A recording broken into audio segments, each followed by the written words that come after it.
Have you ever wanted to take the background out of the picture? Maybe you want to put yourself in front a different place, or you may want to use part of a picture for something else. Photopea is a free tool that can help you do this. This tool has a feature called Magic Cut that makes it easy to remove backgrounds from pictures. So, let me show you how easy it is to use Magic Cut in Photopea.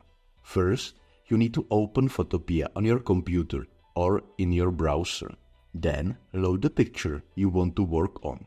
For this video, I will use a photo of a young woman in front of a lake. Once the photo is uploaded, go to the upper menu and look for Select option. Click on it and choose Magic Cut from the list. You can also type Magic Cut into the search box if you can't find it. When you click on Magic Cut, a new window will pop up. You will see two versions of your picture side by side. The left side shows your original picture. The right side shows what your picture will look like with the background removed. Photopea tries to guess which parts of the picture you want to keep and which parts you want to remove. Sometimes it does a good job, but other times it needs your help. That's okay. You can tell Photopea exactly what you want to remove or keep. In the Magic Cut window, you will see some color tools. The green tool is for parts of the picture you want to keep. The red tool is for parts you want to remove. Think of green as yes, keep it, and red as no, take this away. Let's say Photopea didn't keep all of a person in the picture.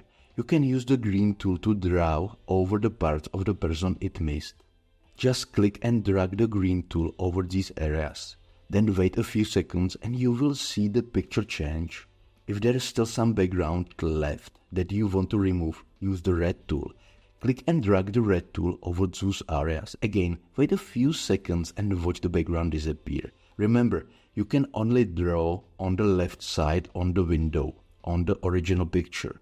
The right side shows you what your changes look like. If you make a mistake, don't worry. There is a gray tool that works like an eraser. Use it to erase any green or red marks you didn't mean to make. When you are happy with how your picture looks, it's time to finish up. At the Magic Cut window, you will see some options. You can choose to make your edited picture a new layer or a new mask. For most people, choosing new layer is a good option. Then click OK and your picture will appear without the background. Now you can save it or use it in other projects. So now you know how to use Magic Cut in Photopea to remove backgrounds from pictures. It is a useful skill that can help you make cool images for all sorts of projects. So I hope you have found this short video tutorial helpful. And if you have any questions, use the comment section and I will try to reply.